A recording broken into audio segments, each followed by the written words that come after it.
Hello दोस्तों। कहानी के पहले पार्ट में हम लोगों ने देखा कि शिव नंदी के प्रस्ताव के बारे में विचार कर ही रहा था कि अचानक गांव में प्रकृति ज्वालों ने हमला कर दिया। अगर आपने वह वीडियो नहीं देखा है तो डिस्क्रिप्शन बॉक्स में उस वीडियो का लिंक है या फिर आप आई बटन पर क्लिक करके उसे देख सकते हैं। तो चलिए कहानी स्टार्ट करते हैं। मेलुहन सैनिकों ने गुना सैनिकों का साथ दिया और दोनों ने मिलकर प्रकृति को हरा दिया। मेलुहन के इस सपोर्ट से शिव को उन पर यकीन हो गया और वह नंदी का प्रस्ताव स्वीकार कर लिया। कबीले वाले मेलुहा में बसने के लिए निकल पड़े। 4 सप्ताह बाद वे लोग कश्मीर घाटी की राजधानी श्रीनगर के बाहरी सीमाएं पहुंच गए। झेलम नदी, डल झील, घाटी में कश्मीर का चित्र, प्रकृति सौंदर्य, बहुमंजिला इमारत, यह सब देख शिवा और उसके लोग मंत्रमुग्ध हो गए। श्रीनगर के बाहर अप्रवासी कैंप में शिव के कबीले का रजिस्ट्रेशन कराने के बाद उन्हें अस्थायी रूप से 3 तल्ले वाली बिल्डिंग में ठहराया गया।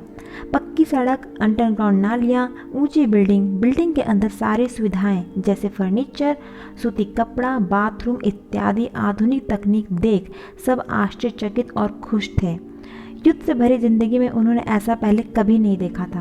अप्रवासियों के साथ कोई नई बीमारी मेलुहा के भीतर न आ सके, इसीलिए उन्हें इस बिल्डिंग में 7 दिन के क्वारंटाइन में रखा गया था ताकि उनका पूरा चेकअप किया जा सके।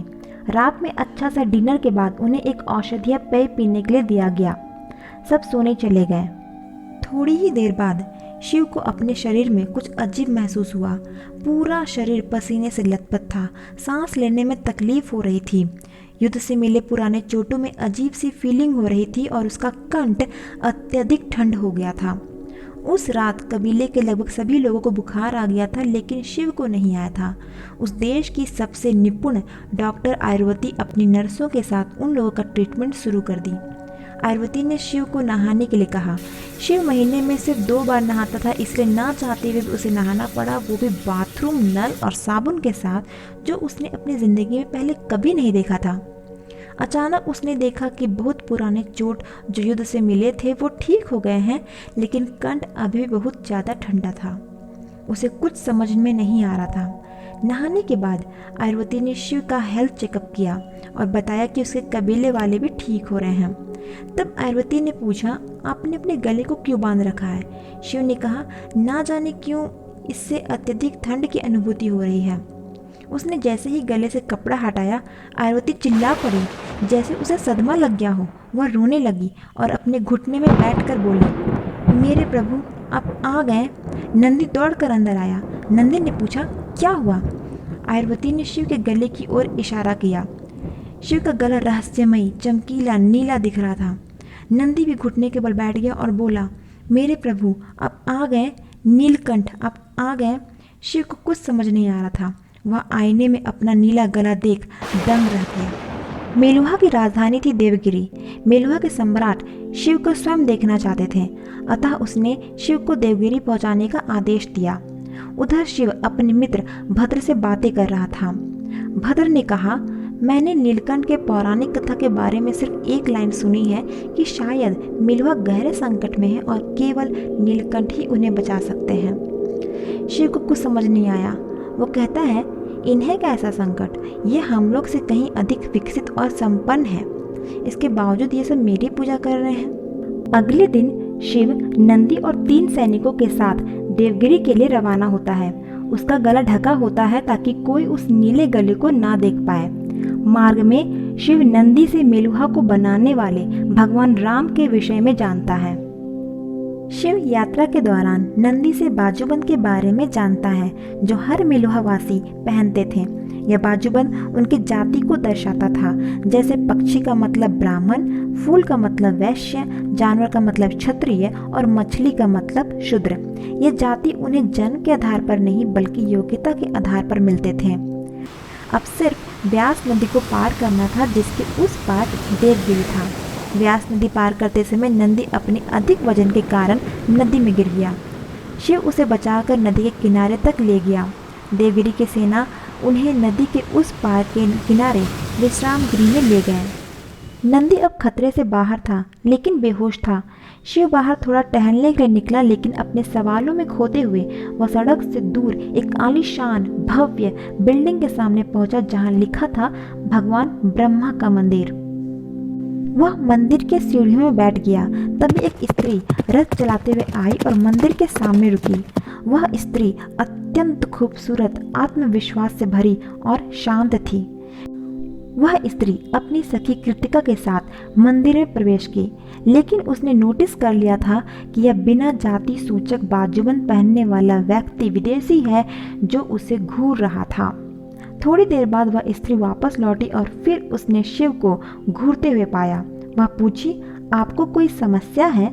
घबराए शिव ने कहा, नहीं नहीं, कोई समस्या नहीं। मुझे लगता है मैं आपसे पहले कभी मिल चुका हूँ। इतने में 5 लोगों ने हमला कर दिया। शिव और उस स्त्री ने बहादुरी से उसका सामना किया। उस स्त्री को लड़ते देख शिव दंग रह गया। तभी एक राक्षस जैसा आदमी जो सिर से पैर तक काले कपड़ों से ढका हुआ था, मुखौटा पहने हुए था, पेड़ के पीछे से निकला और शिव पर हमला कर दिया। पर अचानक लड़ते लड़ते वह वापस भाग गया। उस स्त्री ने शिव को अपनी जान बचाने के लिए धन्यवाद किया और कहा, माफ कीजिए, लेकिन हम पहले कभी नहीं मिले हैं। शिव ने कहा, नहीं, ऐसा नहीं है। वो हमारे समाज में स्त्रियां युद्ध नहीं करती। आप स्त्री होने के लिहाज से तलवार अच्छा चला लेती हैं। शिव सोचा, अरे यार, सब मुंह से गलत निकल रहा है। ऐसे में मैं तो कभी इसे इम्प्रेस नहीं कर पाऊंगा। स्त्री ने कहा, आप भी गंवार होने के लिहाज से अच्छा लड़ लेते हैं। वह स्त्री मेलुहा के नियमों का पालन करती थी, इसलिए वह शिव के प्रति कृतज्ञ थी क्योंकि उसने उसकी जान बचाई थी। वह कहती है, आपको मेरी जब भी जरूरत पड़े आप मुझसे कह सकते हैं। शिव ने कहा, मुझे जरूरत ना भी पड़े तो क्या मैं आपसे मिल सकता हूँ? शिव को रियलाइज़ हुआ वह फिर अनाप शनाप बोल रहा है। शिव ने कहा, अच्छा, कम से कम आप अपना नाम बता दीजिए। मैं आपको ढूंढूंगा कैसे अगर मुझे आपकी ज़रूरत पड़ी तो? कृतिका ने उस स्त्री का नाम सती बताया। शिव ने भी अपना नाम बताया। फिर सती नमस्ते करते हुए चल पड़ी। अब शिव को पहली बार देवगिरी पहुंचने की हड़बड़ी हुई। विश्रामगिरी पहुंचने पर शिव ने नंदी को हमले के बारे में बताया और कहा, एक राक्षस जैसा आदमी चमड़े का ब्रेसलेट पहना था जिसमें ओम चिन्ह था। नंदी ने बताया, यह ओम चिन्ह हजारों साल पहले राजा भरत ने चंद्रवंशियों और सूर्यवंशियों में एकता लाने के लिए बनाया था, लेकिन यह समझौता राजा के साथ ही चल बसा। चंद्रवंशियों के बारे में पूछने पर नंदी ने बताया कि वे कायर, भ्रष्ट और स्वार्थी लोग हैं। वे सूर्यवंशियों के एकदम विपरीत हैं। फिर शिव ने बताया, यह ओम 3 सांपों से बना था। नंदी ने कहा, वे नागा थे जो पूर्व जन्म के शाप के कारण घृणित और कुरूप शरीर जैसे एक्स्ट्रा हाथ और डरावने चेहरे वाले होते हैं, लेकिन बहुत शक्तिशाली होते हैं। वे नर्मदा के दक्षिण में रहते हैं। अब चंद्रवंशी उनका इस्तेमाल हम पर आक्रमण के लिए करने लगे हैं, लेकिन शिव को लगा कि वे नाग खुद आक्रमण करने के लिए आए थे, ना कि चंद्रवंशियों के कहने पर। 1 सप्ताह बाद वे देवगिरी पहुंचे, जो सरस्वती नदी के पश्चिम में बसी थी। यह नदी अब सिकुड़ती जा रही थी। शिव मेलुहा के राजा दक्ष से मिलता है। राजा की प्रधानमंत्री का नाम कनकला था और प्रधान सेनानायक का नाम परवितश्वर। तब राजा ने शिव के गले को देखने की इच्छा प्रकट की। गले से स्कार्फ हटाने पर दक्ष और कनकला ने देखा कि सच में नीला रंग गले के अंदर से आ रहा है। दोनों को यकीन हो गया कि शिव ही उनके रक्षक हैं, लेकिन परवितश्वर को नहीं। उसे लगा कि सिर्फ नीला गला होने से कोई उनका रक्षक कैसे हो सकता है। अभी भी शिव को नीले गले का रहस्य नहीं बताया गया। शिव गेस्ट हाउस के गार्डन में टहल रहा था, तभी ढोल और घुंघरू की आवाज़ सुनाई दी। उस आवाज़ की दिशा की ओर जाने पर शिव ने देखा सती नृत्य कर रही है। शिव ने गौर किया कि सती सिर्फ डांस स्टेप्स अच्छे से कर रही थी, लेकिन डांस को एंजॉय नहीं कर रही थी। अचानक सती के डांस टीचर ने शिव को देखा। सती और कृतिका शिव को देखकर चौंक पड़ी। शिव ने कहा, आपके डांस टीचर सही कह रहे हैं, आप बस स्टेप्स कर रही हैं जबकि नृत्य के भाव भंगिमा गायब है। शिव सती से अनुमति लेकर अपना नृत्य दिखाता है।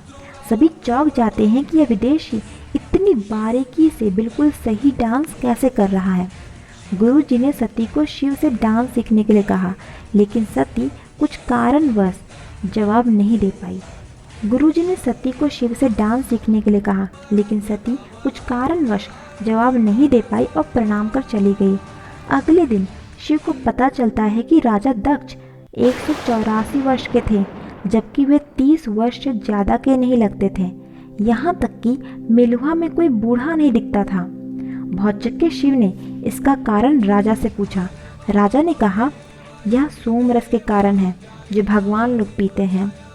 यह पूरी जिंदगी उन्हें मानसिक और शारीरिक रूप से यंग बनाए रखता है और हमारे बूढ़े होने की गति को बहुत धीमा कर देता है। इसे हमारे महान वैज्ञानिक भगवान ब्रह्मा ने हजारों साल पहले बनाया था। तो दोस्तों, आज की वीडियो में बस इतना ही। आगे की वीडियो में हम जानेंगे कि कैसे शिव को नीलकंठ के रहस्यों और मेलुहा की रोचक जानकारियों के बारे में पता चलता है। अगर आपको ये वीडियो पसंद आया हो तो please like, share and subscribe कर दीजिए। तब तक के लिए थैंक यू फॉर वॉचिंग।